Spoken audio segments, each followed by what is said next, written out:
Bonjour à tous, je suis Eric et je suis guide à l'office de tourisme à Limoges. Vous voyez, je suis en train de terminer mon café et on est très content de vous accueillir ici sur la ville, à Limoges, pour vous concocter un petit programme de visite. Donc on va partir de ce magnifique endroit, il n'y a qu'à lever la tête pour voir une charpente magnifique. On est dans les Halles centrales, c'est un bâtiment qui a été inauguré en 1889, une charpente incroyable avec des rivets sur les mêmes techniques que la Tour Eiffel, c'est-à-dire des rivets à chaud qui nécessitaient un certain nombre de personnes. Elles sont hyper plaisantes, il y a des commerçants super accueillants, des boulangers qui font un pain incroyable. Et là j'ai terminé mon café, bien sûr, dans de la porcelaine de Limoges. Mais aujourd'hui, si on se voit, c'est pour un parcours patrimoine. Et vous savez, on est dans le cadre d'une manifestation incroyable autour des émaux sur métal. Et bien c'est parti, je vous invite, on va faire un petit tour dans la ville haute de Limoges. C'est un quartier qui a été autrefois une ville à part entière, une ville. Et c'était la ville du château de Limoges. Donc il y avait le pouvoir vicomtal qui était établi ici. On va sortir du côté de la grande place, une place très sympathique qui est une place piétonne, la Motte justement, la Motte castrale.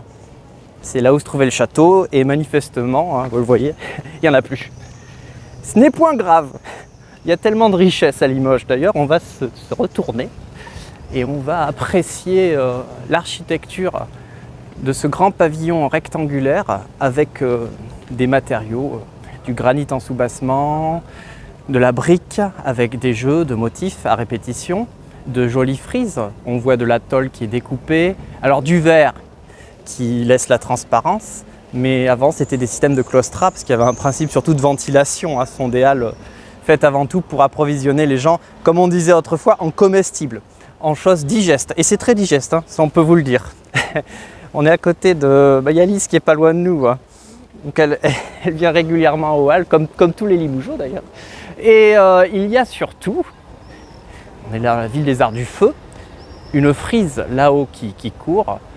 Et c'est de la porcelaine, donc de la porcelaine avec ce qu'on appelle la technique du grand feu, c'est-à-dire que les émaux, les couleurs, sont à l'intérieur de l'émail. Donc ce qui fait qu'elle résiste particulièrement aux affres de la météo. Il y a le L qui signifie Limoges, ça ouvre et ça ferme une parenthèse comme des travées avec à l'intérieur soit des fleurs, des fruits, des animaux, à la fois d'élevage mais aussi du gibier. Alors vous l'aurez compris, on est dans une sorte d'invitation à la victuaille et en plein milieu d'ailleurs, il y a un petit peu la limousine des vaches, c'est la fameuse race limousine justement, avec sa jolie robe qui n'est pas marron, Les puristes vous diront qu'elle est froment vif. Voilà, parce que c'est le Herdbook, le livre du troupeau, qui décrit le morphotype de l'animal. Bon, c'est vrai que dès qu'on sort de Limoges, et c'est un attrait de notre ville, c'est d'être un petit peu à la campagne, très très vite, une campagne un peu rêvée de bocages, de collines, avec des jolis châteaux d'industriels, beaucoup d'étangs. On disait que c'était le pays et on dit que c'est le pays de l'arbre et de l'eau. Un petit tour autour de nous, donc on profite de cette place, il fait très beau ce matin, comme souvent à Limoges. Il y a un trompe-l'œil là-bas qui raconte Limoges, il date des années 90, et dans une fenêtre, on voit notamment un personnage, une personnalité je devrais dire, un illustre, un Auguste, je devrais dire même, Pierre-Auguste Renoir, né à Limoges en 1841, qui est donc abordé à travers cette peinture. Vous le voyez en fait, il est à côté de son travail. C'est un nu et le modèle est sur la droite, une femme qui manifestement se rhabille. Alors Renoir n'est pas resté très longtemps à Limoges. Ses parents ont quitté la ville pour Paris, les Tuileries. Il a 4 ans, il est déjà parisien. Oh, il se souviendra un petit peu de la ville de Limoges, Il est un petit peu redevable de sa naissance puisqu'il offrira des tableaux qui sont dans les collections du musée de Limoges, musée des Beaux-Arts. notamment un tableau de son fils, Jean, le cinéaste. Renoir, c'est assez amusant, j'ai une anecdote. Vers l'âge de 13 ans, il est avec ses parents qui cherchent un petit peu un travail pour le fils. Et ce qui est assez amusant, c'est qu'il lui trouve un apprentissage chez Lévy qui était décorateur sur porcelaine quand même, mais à Paris du coup. Et son fils Jean, qui a beaucoup échangé avec son père, raconte que toute la journée, il réalisait des Marie-Antoinette, il n'en pouvait plus, il ne pouvait plus la voir en figure. Bien, on va aller à 2 pas d'ici pour vous montrer que tout est très proche quand on se balade dans le quartier dit Ville-Haute ou Château, avec beaucoup de petits commerces, de bouches, une librairie magnifique avec de très belles références. On va aller dans le quartier de la Boucherie. Alors communément on dit un petit peu que c'est le ventre de Limoges, hein, cette association des halles et de ce quartier très pittoresque. Hein. Hop, nous faisons le tour. Attention aux voitures, mais en général tout se passe très bien. Il y a peu de klaxons, hein. C'est une ville assez tranquille. Et on voit aussi un habitat varié avec de la construction en pierre de taille, le granit, hein, qui est la pierre locale. Il y a une tradition par ailleurs des maçons limousins, les maçons creusois, les maçons auviennois qui au 19e siècle ont beaucoup été à Paris justement pour faire le Paris haussmannien. Alors il y avait des migrations qui se faisaient vers la ville. On rapportait certes des sous, mais on rapportait aussi pas mal d'idées. Alors il y a un célèbre député qui vient de la Creuse au 19e qui s'appelait Martin Nadeau, à qui on doit l'expression « quand le bâtiment va, tout va ». Voilà, il y a une certaine assise, une certaine fierté qu'on retrouve dans l'âme limousine. Hein. Alors je vous fais rentrer dans le quartier de la Boucherie, mais comment dire, on ne passe pas par la rue principale. Et pour être honnête, en ce moment, il y a quelques échafaudages. Mais c'est pas grave, je crois que vous aimez les passages secrets. Alors venez, il n'y a aucun risque. C'est pas un coupe-gorge. Voilà, ce genre de petite ambiance secrète et à la fois préservée, calme, paisible, arborée. Vous êtes dans le quartier de la Boucherie, mais on est dans les cours arrière. Il faut voir que tout autour de nous, ces fameuses maisons, les maisons à pans de bois, les maisons avec poteaux, sablières, en X, les croix de Saint-André, c'est la maison caractéristique et traditionnelle. Il y a un projet universitaire par ailleurs en ce moment à Limoges qui nous montre que certains des bois que vous voyez ont 500 ans d'âge. Alors le quartier de la Boucherie, c'est quoi? Eh ben, c'est un métier, c'est une profession, c'est une corporation qui s'établit dès le Moyen-Âge ici. Ils partagent un certain nombre de choses, des outils, des règlements, des us, des coutumes. Ce qui est particulier, c'est qu'ils ont traversé le temps, même après la Révolution, la concentration bouchère est demeurée. Ici, place Barrérette, ça désigne les barrières, les petits enclos. Pour vous dire, derrière cette image, avec ces terrasses-là, ma foi, pas désagréable, hein. C'était quand même l'arrivée des animaux vers les abattoirs. Se pratiquait ici le dernier geste, l'abattage. On trouvait les abattoirs, les tueries. Et les maisons que vous voyez sont un peu des maisons, moi j'appelle ça des maisons de métier. C'est-à-dire à l'intérieur, vous avez à la fois la boucherie, la boutique et les salles du haut qui étaient à la fois des salles d'habitation servaient aussi au métier, notamment les greniers qui étaient des greniers ouverts pour laisser entrer le vent et servir de séchoir. On séchait les pots. Les bouchers ont une grande assise, mais ça de façon générale. Hein. C'est un métier qui à la fois et fondamental, indispensable, l'approvisionnement en denrées. Et c'est un métier aussi qui a une certaine substance aussi du fait qu'ils donnent la vie, ils donnent la mort. Donc même très historiquement, il y a une aura un petit peu spirituelle autour du métier de boucher. Alors à Paris, il y a le quartier Saint-Jacques, c'est là où se trouvaient les bouchers. Alors, à Limoges, donc c'est ici. Et il y avait à peu près une cinquantaine de maisons, de familles ici, bouchers, tripiers, charcutiers. Je vais vous faire passer par mes petits coins préférés. Cette petite venelle là, ou un char-héron on devrait dire ici, elle va nous amener derrière la chapelle Saint-Aurélien. Je vous invite à y aller.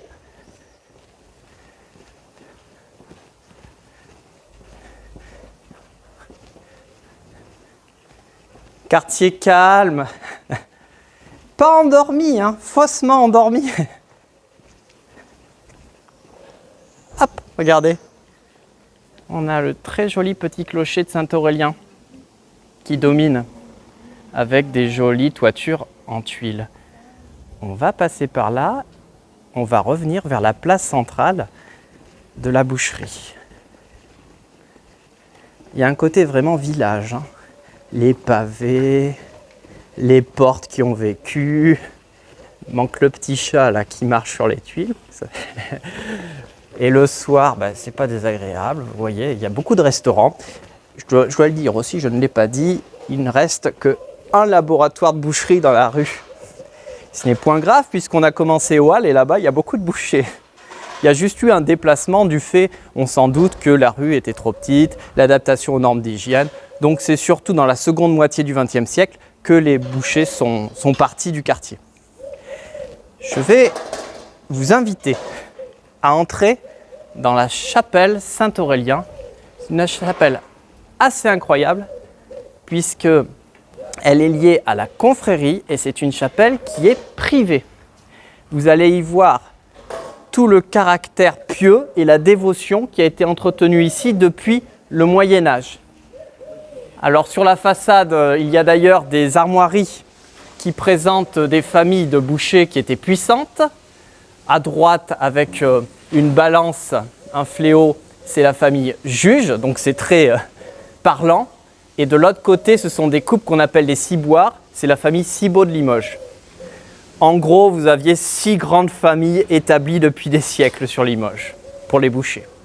À droite, je présente une très jolie croix qui vient du couvent des Carmes, qui a été acheté par les bouchers à la Révolution, donc ils l'ont sauvé. Et c'est un très bel ouvrage de sculpture, pierre calcaire sur un socle en granit. On voit une coquille Saint-Jacques d'ailleurs au niveau de la base, chemin de Saint-Jacques-de-Compostelle, qui passait devant ce couvent. Et au-dessus, ce sont les 12 apôtres qui figurent. Cela termine au sommet par le Christ, qui est à la fois crucifié d'un côté, et si on fait le tour, si on prend la peine de se décaler, on verra que le Christ apparaît une seconde fois à l'arrière, mais cette fois ligoté, les mains attachées. C'est un Christ aux outrages. Donc c'est assez rare. Je veux vous montrer quand même un petit peu la chapelle. Alors c'est assez sombre. Vous ne pouvez pas sentir, mais on sent, c'est l'encens. Et la chapelle Saint-Aurélien porte le nom du patron des bouchers, traditionnellement le 2e évêque de la ville après Martial. Il était un païen, adversaire de la foi des chrétiens. Il est foudroyé, il revient à la vie. Et c'est bien plus tard, au Moyen-Âge, que le saint va faire l'objet d'une adoration. Il y a une translation qui est organisée pour faire venir le crâne ici. Le crâne, vous ne le voyez pas, mais il y a un retable du XVIIe siècle avec un tableau, la transfiguration du Christ, qui est une copie de celui de Raphaël. Et ce tableau, figurez-vous, il se décale. Derrière, il y a un système de grilles avec une sorte de décor peint, comme des rideaux de théâtre. Une châsse un coffre reliquaire, un buste à l'intérieur, on déplace la mitre et voilà le crâne. Il est présenté, le crâne, tous les 7 ans à l'occasion d'une cérémonie assez extraordinaire qui s'appelle les ostensions. La prochaine, c'est en 2023, donc l'an prochain. C'est vraiment très très intéressant et c'est au-delà même de la foi, quelque chose d'assez identitaire en Limousin. Alors à côté, j'en profite, il y a une statuaire avec Sainte Anne, Marie et le petit Christ qui figure à droite. C'est le Christ au rognon, vous voyez, il met quelque chose à la bouche, et ben c'est de la viande. Alors pour le coup, on y est, dans le quartier, sa chapelle, son Christ au rognon, ses bonnes adresses. Je vais vous présenter maintenant, on va aller voir une église, descendre par la cour d'un hôtel particulier et on terminera sur un lieu de l'expo qui est le pavillon du Verdurier. On va passer, non, on va passer par là.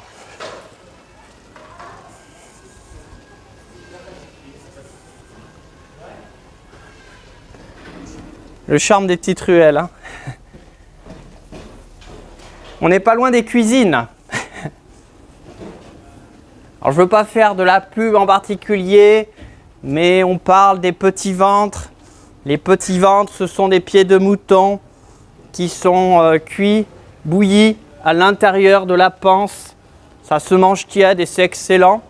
Ça se mange finalement assez peu, si ce n'est une date phare. C'est le 3e vendredi du mois d'octobre à Limoges. Ce sont des agapes gigantesques qui se tiennent dans 150 mètres de rue. Il y a plus de 20 000 personnes qui viennent là pour s'accouder et saisir le Graal du Graal. C'est le boudin à la châtaigne, les coucougnettes, c'est-à-dire les rognons blancs, ce que vous voulez. Ça se déguste avec tous les mets sucrés, notamment les produits de sous-bois à partir de châtaignes, de noisettes, et puis aussi les boissons issues des vergers, comme tout ce qui est cidre et jus de pomme. Il y a même un petit cru qui est produit de vin à côté de Limoges, qui s'appelle le Verneuil.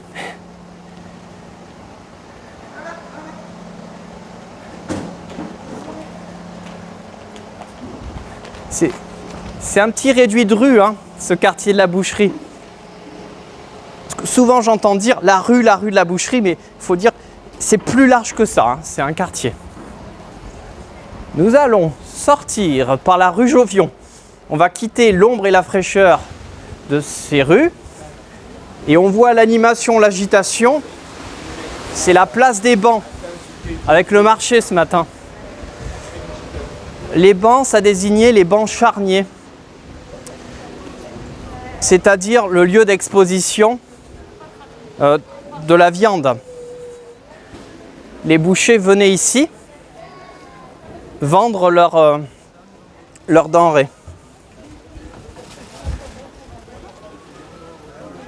On n'est pas très loin des halles, hein. Je vous ai fait un petit peu tourner, mais à l'horizon, on les retrouve au-dessus.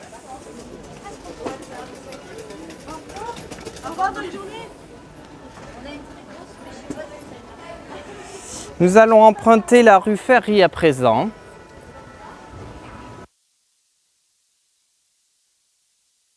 On voit certaines portes en ogive.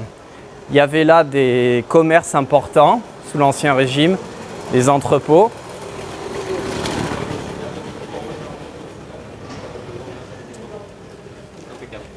Et il y a aussi, on voit des façades d'hôtels particuliers, notamment sur la gauche, un balcon type la période Louis XV, légèrement avancé. Celui qui a l'œil verra même un petit nid dans un rameau de poirier. C'est la famille Pétignot de Beaupérat. Pétignot, petit nid de Beaupérat de Beaupoirier. Il faut vraiment avoir l'œil parce qu'il est tout petit, c'est un oisillon. Au passage, vous avez le CSP, hein. C'est pas rien le CSP.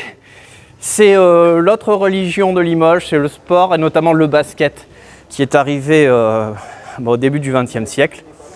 On s'est tellement passionné pour le ballon orange que le club, on va dire, le plus capé de France, sport collectif, c'est le CSP champion de France, champion d'Europe en 93 avec des stars comme Richard Dacoury. C'est un vrai chaudron, hein, beau blanc à Limoges. Une ambiance extraordinaire. Nos adversaires ont toujours un petit peu d'appréhension à venir ici. Mais on les aime bien. C'est très bon enfant le basket, hein. Voilà. Et puis c'était en 93. Donc il faut dire que Limoges a gagné. Mais derrière, il y a eu le titre marseillais. Du coup, on a été un petit peu vite effacé. C'est bien dommage. L'église Saint-Michel-des-Lions. Édifice assez incroyable, hein, avec ce clocher fantastique. Pour un granit, quand même assez svelte dans sa poussée. Il est carré dans les premiers niveaux et il devient octogonal, flanqué de 4 tours clochetons. La flèche elle-même vise le ciel et cela termine par une étrange boule en cuivre qui apparaît ajourée parce que c'est la version du XXe siècle. Elle fait à peu près 2 mètres de diamètre et elle était un point, cette boule, de triangulation pour la levée des cartes. Donc elle est venue plus tard. C'est une église Saint-Michel-des-Lions. Alors principalement son aspect, on verra une architecture de style gothique. Les fameux lions, on les aperçoit là-bas, que l'on a accolés au nom de l'église, sont des lions plus anciens que l'édifice, hein, sont des lions de l'Antiquité.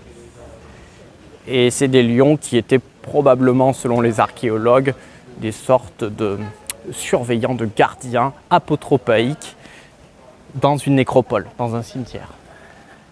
Je trouve qu'ils font bonne figure, hein, même si, avouons-le, le temps est passé. Saint-Michel-les-Lions.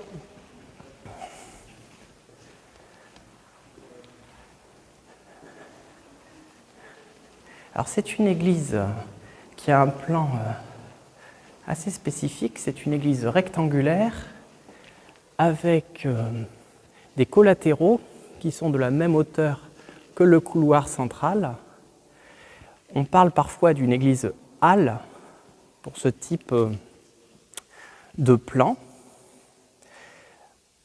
La singularité, c'est que Saint-Michel accueille la relique du grand saint limousin, c'est-à-dire le chef, le crâne de Saint Martial, qui fut l'évangélisateur missionnaire venu au IIIe siècle, inhumé dans cette ville au IVe. Alors aujourd'hui à Limoges, on ne peut visiter que la crypte sous une place, mais c'était une abbaye incroyable avec la production de manuscrits, le chant polyphonique et bien sûr les émaux limousins.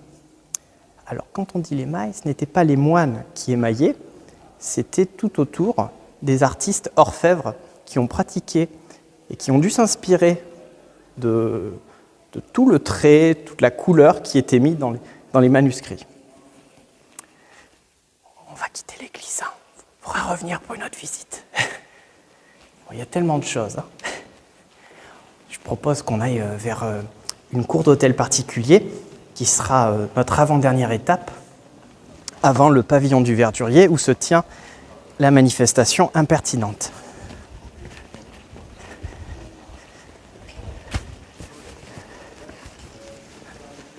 Alors, vous voyez, dans ce quartier-là de Limoges, on n'est pas embêté par la circulation. On a rendu vraiment aux piétons la cité. Toujours apaisant d'avoir un petit bruit d'eau avec une jolie vasque médiévale par ailleurs, hein. La partie inférieure est la plus ancienne. Pour vous dire, il y a des rues qui descendent, les rues commerçantes les plus célèbres de la ville. La rue du Clocher, plus loin la rue du Temple et encore derrière la rue du Consulat.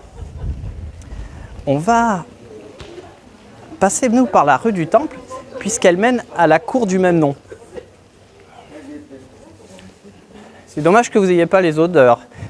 Là, on a senti les frites, le chocolat et le fromage, avec une maison un peu institution. Pour anecdote, ils ont des niveaux de cave impressionnants et ils affinent les fromages d'Auvergne et pourquoi pas ceux du Limousin, quand on a des tomes corréziennes. Il y a tout un réseau de caves sous Limoges. On fait des visites des souterrains. Et si on me demande à quoi servent les souterrains, il y a 3 raisons. La première, c'est le stockage de marchandises. La deuxième, c'est l'extraction de matériaux. Et la troisième, c'est l'idée du refuge. En cas de problème, on descendait. On a des jolies portes cloutées. Il y a un certain nombre d'édifices autour de nous qui sont un peu impénétrables. C'est un patrimoine privé, mais il y a des éléments qui sont inscrits, classés, identifiés aux monuments historiques. Nous organisons des visites autour des hôtels particuliers. Et là, il y a un petit effet waouh, je pense, avec la cour du temple. Je vous invite à entrer par la porte cochère.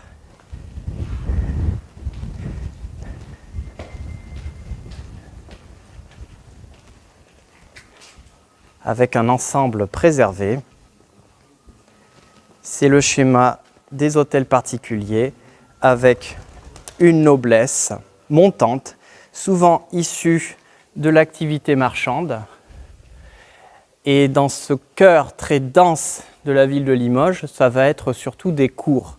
Il n'y a pas la possibilité vraiment d'avoir de grands jardins tout autour. Donc on va cultiver la discrétion, le calme, et puis l'éloignement, notamment des choses qui pourraient polluer, notamment les eaux usées qui se trouvent à l'extérieur. On imagine très bien le cheval qui arrive ici, la belle demeure. Les plus belles pièces sont en général au premier étage.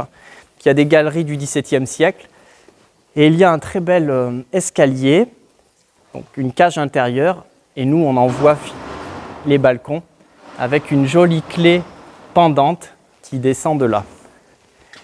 Ça a appartenu ici à la famille Maldan. Il y a souvent des armoiries qui figurent sur des médaillons.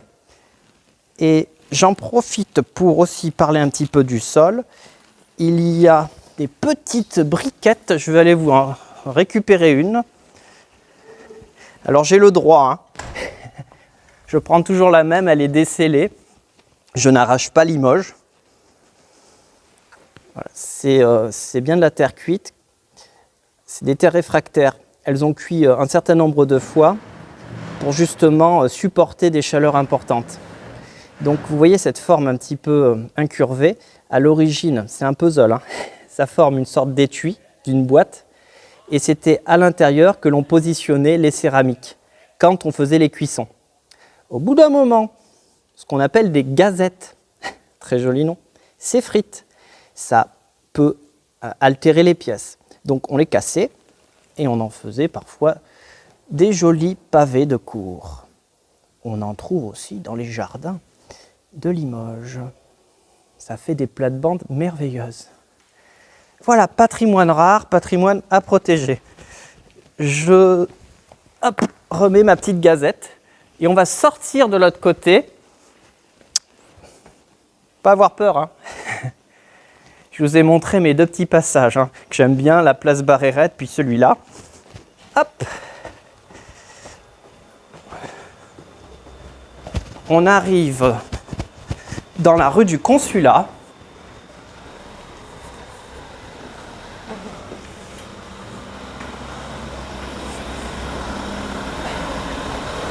Hop.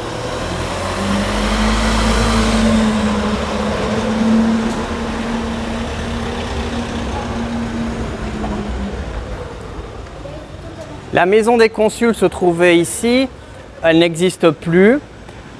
C'était ce pouvoir des marchands et c'était déjà un système électoral, même si le corps était assez réduit des électeurs. Et Limoges était divisé en petites circonscriptions et on avait 12 représentants sous l'Ancien Régime. Alors ça dépend des périodes, des consuls. C'est l'autorité municipale. Et ce qui est très intéressant, parce qu'on a des registres consulaires aux archives, c'est qu'on voit la volonté d'émancipation des bourgeois, des gens de la ville, par rapport à l'autorité traditionnelle qui était l'autorité vicomtale. Ce qui fait que souvent le vicomte ou la vicomtesse de Limoges, bien qu'il y ait le château, préfèrent parfois sortir de la ville. Ils craignent un petit peu les mouvements. Alors toujours très belle devanture, hein. Ce qui est appréciable à Limoges, ce sont notamment les ferronneries. Il y a des ferronneries, alors celles-ci, bon, il y a quelque chose derrière, mais du XVIIIe siècle qui sont assez nombreuses. Ça se distingue assez bien du travail de fonte, hein, puisque la fonte c'est coulé, tandis que là c'est martelé, c'est frappé, c'est toujours un petit peu plus fin. On en voit là-bas au niveau des garde-corps des jolies ferronneries. Alors pour arriver au Verdurier, on va traverser une grande rue, Jaurès, rue Jean Jaurès.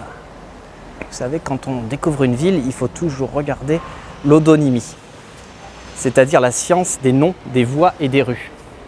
Jaurès, Jules Guesde, Marcel Samba et j'en passe. On est dans un panthéon socialiste. Limoges en 1800, c'est 20 000 habitants. En 1900, 90 000 habitants.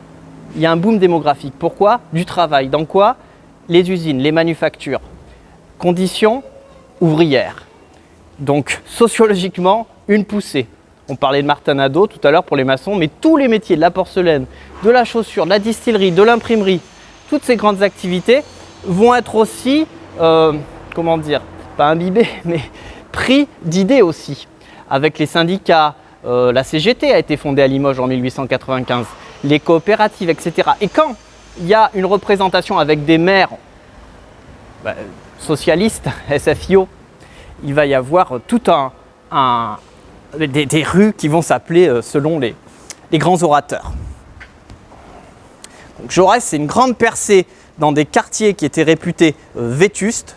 Plus haut vers la préfecture, donc sur la gauche, c'était le quartier du Viraclos. Et dans ce secteur où nous sommes, c'était le fameux quartier du Verdurier qui a donné son nom au pavillon qu'on va découvrir. Si vous aimez les lignes d'entre-deux-guerres, les années 20, les années 30, l'art déco, eh bien, il faut vraiment se promener dans ce secteur de la ville. Vous allez voir des portes magnifiques, des jeux de géométrie, un côté parfois épuré ou parfois plus exubérant. Vous voyez une porte comme celle-ci, je l'aime beaucoup, avec ses spirales. On voit bien qu'ici, il y a une fleur là, qui pousse. Et souvent, il y a des beaux intérieurs avec des mosaïques, des salles de bain d'époque. Mais ça, après, on est chez les gens. Voilà, nous sommes à 2 pas. Et en ligne de mire, c'est le clocher de Saint-Pierre-du-Queyroy, autre église, qui doit vous faire penser à celui de Saint-Michel-les-Lions, sans la boule.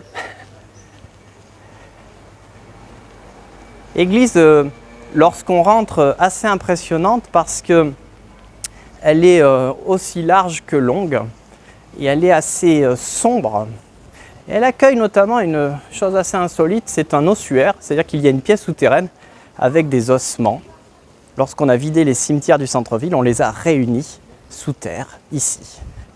Et une confrérie, Notre-Dame-du-Bail, assurait la veille des morts.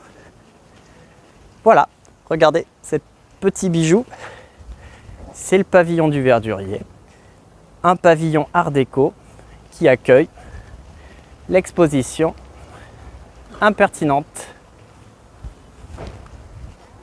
Voilà. Merci de m'avoir suivi pour cette première partie. D'autres vont venir. J'espère que je vous ai donné le goût, hein, que le limogeage n'a pas été trop dur. Expression née en 14. Expression qui peut nous faire du mal, mais je pense qu'aujourd'hui, on en rit pas mal. On arrive à inverser la chose. Je vais vous parler d'une petite merveille qui est aussi une curiosité et un monument phare de Limoges, c'est le pavillon du Verdurier. Alors, le voici. Alors, c'est un édifice qui attire par ses tonalités de couleurs. Hein. Première vision, des camailleux de carreaux verts, bleus, qui recouvrent en fait un revêtement des murs qui sont en béton armé, qui est donc la structure, qui s'inscrit dans un plan octogonal avec des pans coupés et surmontés sur les petits côtés par des auvents. Il y a sa forme générale avec un dôme, une coupole terminée par un lanterneau qui récupère de la lumière. Lui-même, c'est assez amusant, profite de ces sortes de petits auvents. C'est un bâtiment qui a une histoire originale. Il a été construit en 1919-1920, donc au lendemain de la Première Guerre mondiale. Son usage, c'était un pavillon commercial frigorifique, c'est-à-dire dans ses parties basses, des chambres froides dans lesquelles on conservait les denrées, la viande notamment, qui venait de très loin par ailleurs, les œufs, entre autres. On est dans ce contexte d'après-première guerre et c'est l'office départemental de ravitaillement qui le souhaite.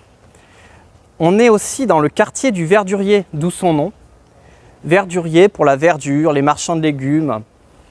Et les couleurs ne sont sûrement pas un hasard par ailleurs. Et en plus de ce joli camailleux, il y a, quand on lève la tête, des damiers et des mosaïques et des frises de fleurs qui s'inscrivent dans les formes géométriques. Il y a de la symétrie, un très bel ordonnancement et on peut suivre comme ça des bouquets superbes qui ponctuent la façade. L'architecte, c'est Roger Gontier, qui est aussi le maître d'œuvre de la gare Limoges-Bénédictin. Architecte très actif sur la ville de Limoges. J'en profite pour une petite chose insolite.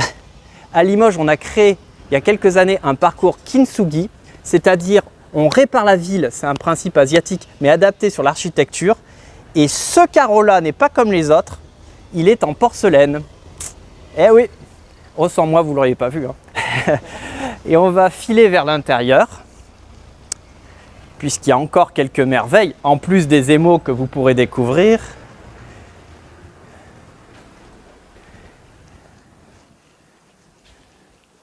C'est un volume avec une voûte sur lequel on retrouve des peintures au pochoir avec des motifs antiquisants.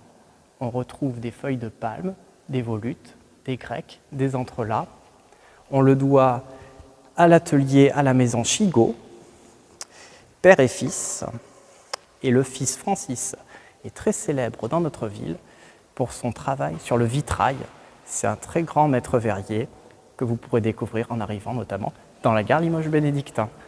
La boucle est bouclée autour de ce verdurier.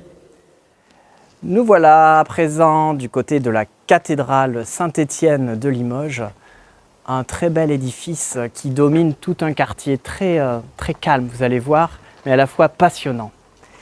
Et je tenais à vous présenter une des œuvres magistrales de la cathédrale.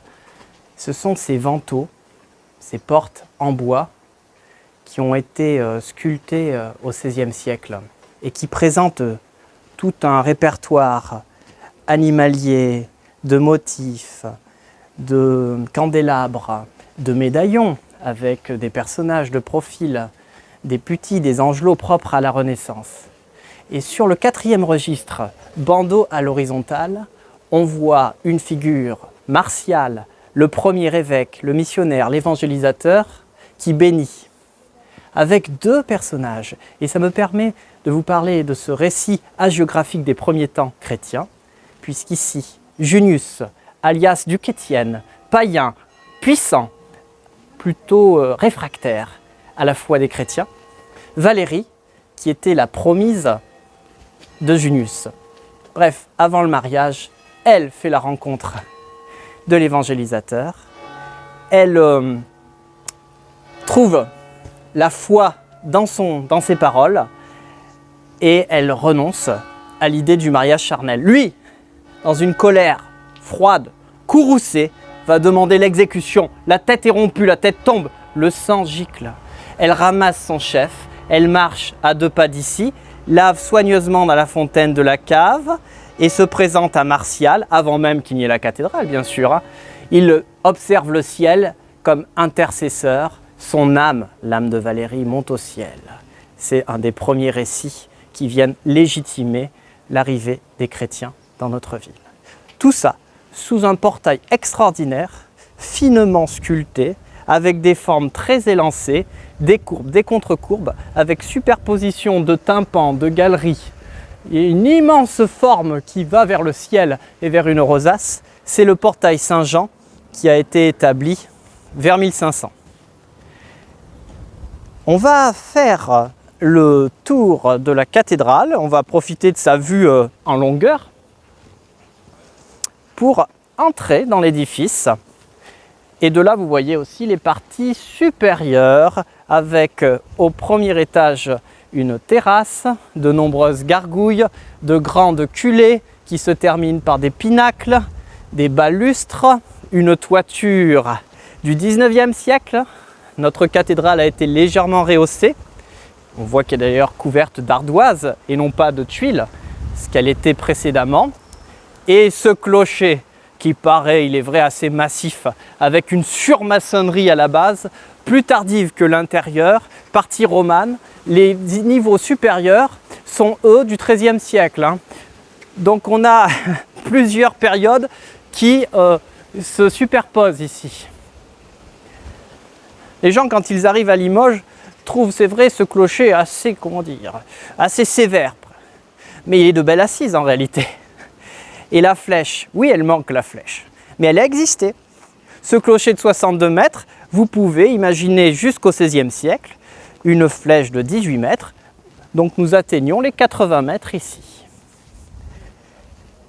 Alors la cathédrale Saint-Étienne, elle vient quasi à l'emplacement d'un baptistère qui a été redécouvert il y a quelques années.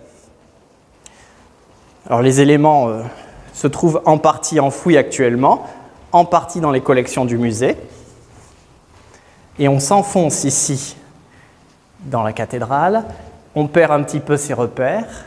Je vous parlais de la partie romane, c'est celle-ci, autour de 1100. Nous avons sur le côté d'ailleurs des dalles funéraires, des pierres qui se trouvent levées aujourd'hui, où figurent des chanoines qui représentent ce pouvoir important au sein des cathédrales. Étrange, on n'entre pas directement dans le vaisseau mère, mais on passe par un narthex qui est en fait réalisé au XIXe siècle pour offrir une solution technique. Si on regarde, l'axe du clocher roman n'est pas le même que celui du chœur gothique. Donc, au XIXe siècle, à l'achèvement, il réalise cela pour moins brusquer l'œil. Et on va se mettre justement dans l'axe du vaisseau.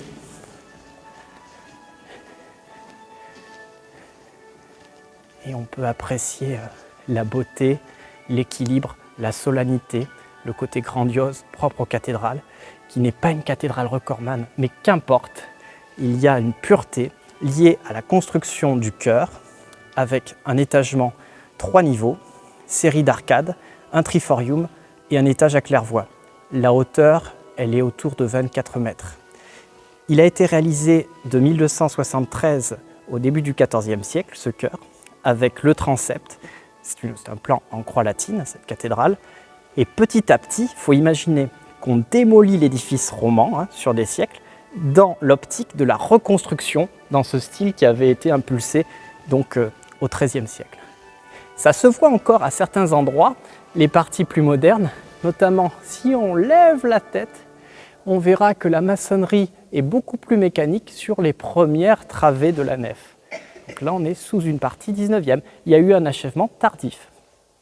Dans cette cathédrale, il y a des merveilles, des chefs-d'œuvre. Il y en a une qui actuellement se trouve sous les échafaudages. Alors, je vous montre un petit peu parce qu'on va la deviner quand même. Et il faudra revenir. C'est un jubé. Un jubé. Jubé, Domine, Benedicere, la formule des jubés. Formule de prière.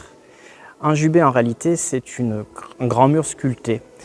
Il a deux réalités, deux objectifs. Il était à la fois clôture, il séparait le chœur de la nef, et il était aussi tribune pour qu'un chantre puisse monter à la balustre pour parler aux ouailles. Alors, il a été déplacé à plusieurs reprises, et ce qu'on peut dire de ce jubé en particulier, c'est qu'il a été réalisé au XVIe siècle, encore une fois la Renaissance. Il est extrêmement précieux dans les thèmes qui sont abordés, puisqu'il y a la mythologie, on est dans une veine humaniste, et on retrouvera par exemple Hercule dans différents travaux. Ce qui est intéressant, c'est que la sculpture du XVIe correspond à l'émaillerie limousine. Le XVIe siècle a été extrêmement prolifique avec des émailleurs très créatifs. Vous connaissez Léonard Limousin, Pierre Courtet notamment, tous ces émailleurs partis à la cour des rois, à Fontainebleau notamment, et ils vont avoir une période de gloire à cet endroit. On ne fera pas tout le tour, hein. Bien sûr, vous viendrez à Limoges me voir. Il y a une très belle Vierge qui a été réalisée en 2009, une statue, et qui est couverte d'émail par les artistes Chams et Duban.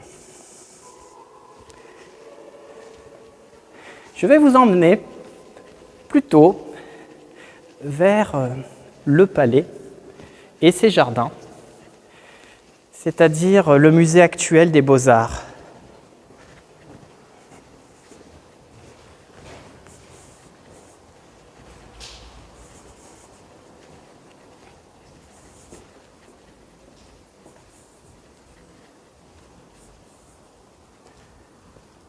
Nous allons passer sous la porte monumentale, le porche, avec ses portes assez massives, aujourd'hui ouvertes et accueillantes. On voit la promiscuité très logique de la cathédrale et du palais épiscopal.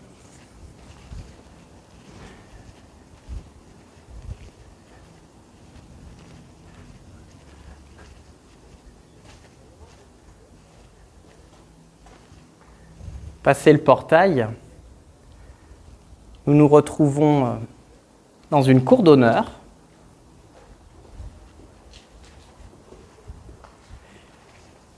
Entourée par des pavillons demi-circulaires qui sont aujourd'hui l'entrée principale du musée. Et le corps principal s'inscrit dans un principe d'axe et donc de symétrie. C'est une architecture de la fin du XVIIIe siècle, 1700, 1766, 1774, voulue par l'évêque de l'époque, Monseigneur Duplessis d'Argentré, qui va travailler avec des ingénieurs, notamment un certain Barbier. On est à l'époque où à Bordeaux, il y a beaucoup de constructions prestigieuses, notamment avec Victor Louis. Et il est très équilibré, très ordonnancé. De sa travée principale, avec emmarchement, tableau et fronton, se déploient de chaque côté 3 travées. Et puis il y a aussi 2 ailes qui viennent en retour. À l'intérieur, il y a toujours les parquets, les plafonds, stuccés, l'ancienne chapelle et aussi l'ancienne bibliothèque. Donc c'est en 1906, après la loi de séparation de l'État et de l'Église, que ce musée va devoir trouver une nouvelle occupation et ce sera la ville de Limoges qui, en 1912, y installera un musée municipal. Alors, nous allons faire le tour. Vous aurez l'occasion de rentrer dans le musée pour découvrir Conversation, l'exposition liée à Impertinente. Il y a 4 grandes collections d'ailleurs dans ce musée permanente. On traite ici d'égyptologie, on traite de l'histoire de Limoges, les beaux-arts avec la sculpture, la peinture, le vitrail. Et le dernier niveau, lui, est consacré à l'émail. Quand Balzac est venu à Limoges, il a notamment écrit Le curé de village, dans lequel un certain nombre de scènes se passent ici. Alors, il y a de grands auteurs qui sont passés à Limoges, Molière, Jean-Baptiste Poquelin. Alors c'est pas toujours très flatteur à cette époque-là, puisqu'il a joué à Limoges et 20 ans après il écrit Monsieur de Pourceaugnac, qui est une comédie ballet jouée à Chambord, dans lequel il décrit un gros provincial, un hobereau, qui est un Limousin au trait épais. Faut peut-être pas le dire ça, si. si, il faut tout dire. La Fontaine aussi, La Fontaine, le coche et la mouche, qui a été rédigé à Bellac, dans le nord du Limousin, dans un chemin montant, sablonneux, malaisé, et de tous les côtés au soleil exposé. 6 forts chevaux tiraient un coche. Tac, tac, tac, tac, tac. Et puis d'autres, Balzac, Shimazaki Tozon, un grand auteur japonais qui est passé par Limoges en 1914 et qui a rencontré les jeunes limougeaux des ponts et qui en a tiré des écrits. Ouais, je suis un peu inspiré parce qu'on est dans des jardins et il y a toujours une grande poésie ici, sous les tilleuls, sous des parterres, avec des buis, l'artopierre. Ils ont retrouvé en fait la forme initiale, ces jardins.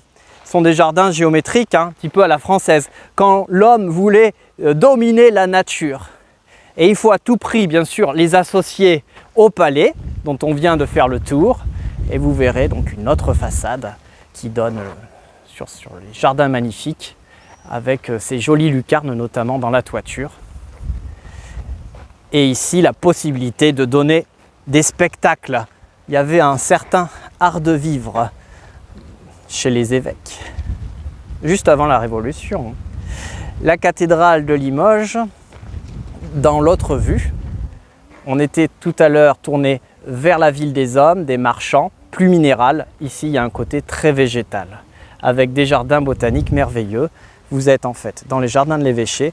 Il y a 5 hectares de parcs de jardins en terrasse, avec de nombreux escaliers qui vous mènent dans des coins et des recoins, toujours plus charmants, avec des jeux d'eau et une vue très ouverte sur la vallée de la Vienne qui coule en contrebas. Et pour poursuivre le parcours, quand vous viendrez à Limoges, ce sont 2 ponts médiévaux qui enjambent la rivière. Nous terminerons cette intervention par une vue sur un très joli bâtiment qui a été restauré il y a peu.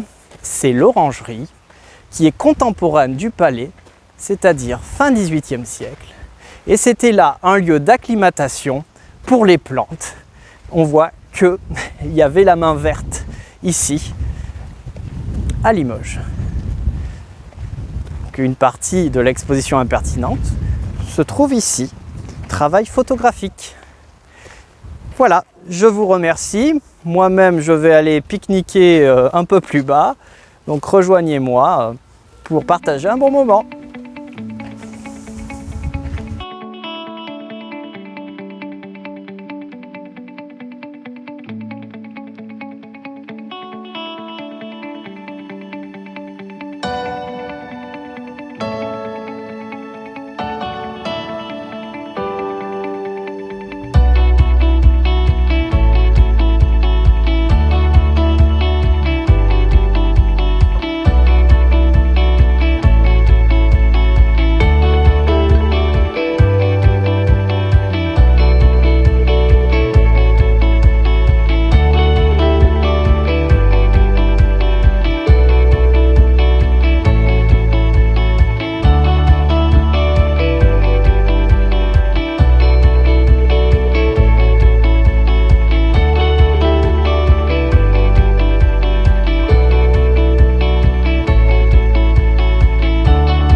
Alors je voulais vous emmener ici, sur la rive gauche de la Vienne, parce qu'elle offre un panorama, un point de vue que je trouve exceptionnel et très explicite sur la situation, la fondation, l'évolution de la ville. Alors, il y a cette fameuse rivière, la Vienne, qui a pris sa source là-haut sur le plateau de Mille Vaches et qui a gagné en eau vive avant de former un cours d'eau assez important, même si en réalité la profondeur n'est jamais importante. Quand on vient à Limoges, c'est toute une atmosphère ici qui se déploie. L'âme des habitants des ponts, historiquement les ponticaux, qui étaient lavandières, qui étaient ouvriers, qui étaient dans les usines, qui étaient meuniers, vraiment tournés vers la rivière. Et il y a toujours ce magnifique pont Saint-Étienne que l'on peut franchir, comme le font d'ailleurs les pèlerins de Saint-Jacques-de-Compostelle, qui arrivent là avant de monter dans un quartier qui s'étage et qui mène vers la cathédrale. Donc c'est un autre attrait de Limoges, c'est ce souffle, cette nature qui est très présente. Alors nous voici place de la mairie de Limoges. C'est un endroit très fleuri, très agréable et qui présente une belle originalité, c'est sa fontaine. Elle a été réalisée en 1893, soit 10 ans après l'inauguration de la mairie. Et au milieu de son bassin, il y a ce fût avec des vasques sur lequel il y a des inclusions de porcelaine, et quand on se rapproche, on voit à la fois des vagues, des plantes aquatiques et même des poissons. Sur la partie supérieure, ce sont 4 statues en bronze qui matérialisent les différentes étapes de fabrication de la porcelaine. Et il faut dire qu'à cette époque, on est sur un apogée, une période glorieuse, fin 19e siècle, et la ville républicaine va montrer l'identité en choisissant donc l'installation de cette fontaine. L'hôtel de ville est très beau, inspiration Renaissance, un petit peu hôtel de ville parisien, hein, avec une couleur attrayante, c'est du calcaire, et puis des jolies toitures mansardées couvertes d'ardoise. Figure beaucoup de choses. À l'intérieur, il y a notamment un lustre d'Olivier Gagnère réalisé pour Bernardo au-dessus de l'escalier principal. Une chose assez sympathique, c'est aussi tous les bancs qui sont à côté de nous. Si on s'approche d'un, on verra un jeu d'échecs. Ah. Vous voyez? C'est quasiment les jardins du Luxembourg ici. Il y a des belles associations entre des designers et des porcelainiers. Et de plus en plus dans notre ville, on voit apparaître du mobilier. On est à côté d'un lieu d'exposition. C'est la Galerie des Hospices, qui s'inscrit dans un bâtiment beaucoup plus grand, dont on voit une façade ici travaillée dans du granit. Alors actuellement, la plupart des locaux sont occupés par notre médiathèque, très belle bibliothèque qui a été réalisée en 1998 par Pierre Riboulet et qui a inclus à la fois l'ancien et le très nouveau avec des architectures de verre, en incluant aussi des skycones, enfin des éléments très modernes qu'on ne voit pas d'ici, mais qui existent de l'autre côté, vous pouvez me croire. Là, on passe par un tout petit escalier un petit peu à la dérobée. Hop.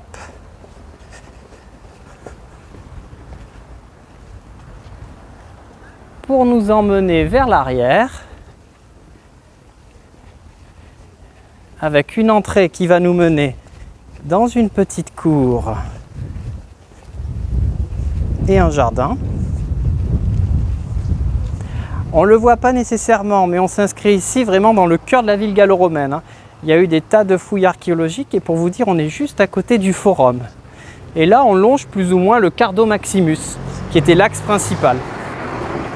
Il y a d'ailleurs dans la médiathèque dont on a parlé, un très beau canevas, une très belle mosaïque où figure un lion du 1er siècle. Donc c'est assez somptueux.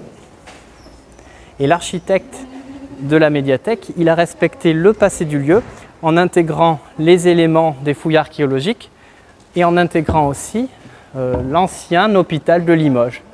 Donc toute cette façade très ordonnancée, c'est l'endroit où on est venu se soigner à Limoges pendant des générations, depuis les années 1660 jusqu'à la fin du XXe siècle.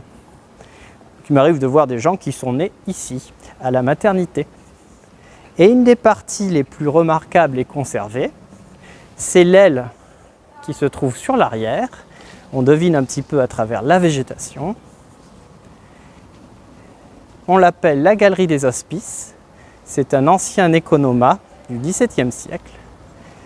Et à l'intérieur, il y a les voûtes fabuleuses qui sont des voûtins de briques et qui donnent une atmosphère assez splendide pour les expositions. Donc c'est ici qu'on trouvera le beau Capharnaüm.